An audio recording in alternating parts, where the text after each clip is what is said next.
कत्ल। पढ़िए उस रात की कहानी जब बेटी ने ही प्रेमी के साथ मिलकर कर दी पूरी परिवार की हत्या।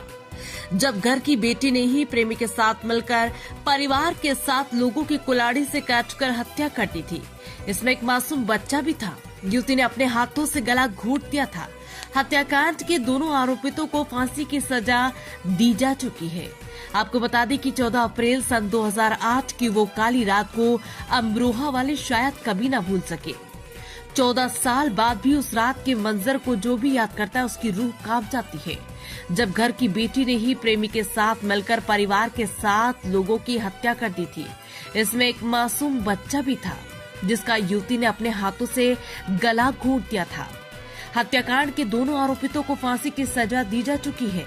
आइए हम आपको बताते हैं यूपी के अमरोहा जिले के एक छोटे से गांव बावनखेड़ी के उस नरसंहार की कहानी कि कैसे प्यार और लालच में अंधे दो लोगों ने उस रात जो खूनी तांडव किया था, जिसकी गूंज अगले दिन पूरे देश में सुनाई दी थी।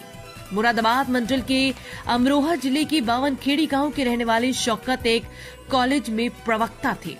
उनका एक बेटा एमबी और दूसरा इंजीनियर था। घर की बड़ी बेटी शबनम इंग्लिश और भूगोल में डबल ए में थी। साथ ही वो एक स्कूल में शिक्षा मित्र के तौर पर पढ़ाती भी थी। पूरा घर बहुत पढ़ा लिखा था, इसलिए गांव में परिवार की काफी इज्जत थी। उस कत्ल की रात की पटकथा काफी समय से लिखी जा रही थी और उसे अंजाम दिया गया था 14 अप्रैल 2008 की रात को। प्रेम प्रसंग बना हत्याकांड की वजह।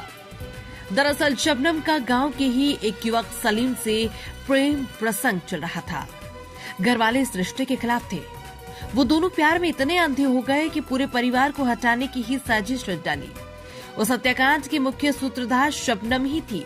शबनम ने उस रात के खाने में खीर भी बनाई थी जिसमें उसने बेहोशी की दवा मिलाई थी। शबनम को छोड़कर घर के सभी सदस्य खीर खाकर बेहोश हो गए। तब उसने अपने प्रेमी सलीम को फोन करके बुला लिया। दोनों ने मिलकर कुल्हाड़ी से परिवार के 6 लोगों की काटकर हत्या कर दी। बाद में सलीम कुल्हाड़ी तालाब में फेंकने के लिए निकल गया। तब शबनम ने अपने 11 महीने के भतीजे का गला घोंट दिया था। परिवार की हत्या के बाद शबनम गला फाड़कर रोने का नाटक करने लगी। पड़ोसियों ने आवाज सुनी तो पुलिस को सूचना दी। जब पुलिस घर पहुंची तो मंजर देखकर सभी की रूह कांप गई। मकान में 4 अलग अलग कमरों में शौकत, उनकी पत्नी, उनके 2 बेटे, एक बहू और 2 बच्चों की लाशें पड़ी थी। 6 लोगों की गला काटकर हत्या की गई थी, जबकि 11 महीने के बच्चे का गला नहीं काटा था। शौकत के परिवार में इकलौती जिंदा बची शबनम दिन दहाड़े मार मार कर रो रही थी। इस सामूहिक हत्याकांड के खिलाफ लोगों में इतना गुस्सा था कि अगले ही दिन तत्कालीन मुख्यमंत्री मायावती को शौकत के घर आना पड़ा था। पोस्टमार्टम रिपोर्ट में सभी को नशीली दवा देने की बात भी सामने आई थी। इसके बाद पुलिस जांच में एक सवाल ये उठ रहा है कि अकेली शबनम कैसे होश में रही। सभी की हत्या हो गई तो शबनम कैसे बच गई। इसी से जांच अधिकारी इंस्पेक्टर आरपी गुप्ता को शबनम पर संदेह हो गया। बाद में जब जांच अधिकारी ने शबनम से बात की तो उसके तमाम झूठ सामने आ गए। शबनम ने अपनी कहानी में बताया कि वो रात को छत पर सो रही थी। कुछ चोर घर में दाखिल हुए, फिर वो जीने से नीचे पहुंचे और उसके बाद बाहर निकल गए। इसके बाद जब वो नीचे पहुंची तो सभी लोग मृत पड़े थे। हालांकि पुलिस को शबनम के झूठ के पकड़ने में ज्यादा समय नहीं लगा। वहीं दूसरी तरफ पुलिस को मुखबिर से सूचना मिली कि शबनम का गांव के ही सलीम के साथ प्रेम प्रसंग चल रहा है। शबनम अक्सर सलीम के बाइक पर स्कूल जाया करती थी।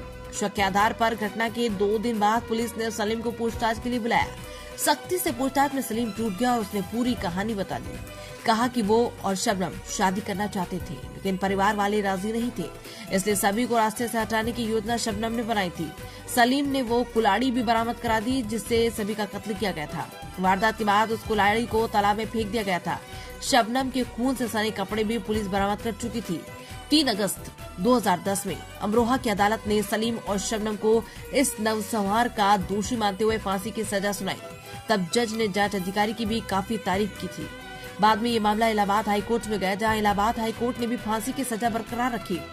इसके बाद दोषी सुप्रीम कोर्ट गए, वहां भी 2015 में फांसी की सजा बरकरार रखी गई। उसके बाद राष्ट्रपति ने भी दया याचिका खारिज कर दी। शबनम पुनर्विचार याचिका और दूसरे कानूनी हथियारों का इस्तेमाल कर चुके हैं, लेकिन राहत नहीं मिली। वहीं अब सलीम की पुनर्विचार याचिका लंबित है।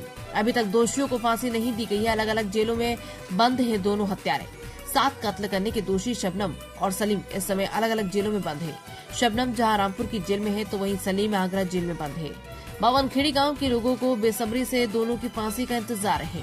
गांव में तब से किसी ने शबनम नहीं रखा नाम अपनी बेटी का।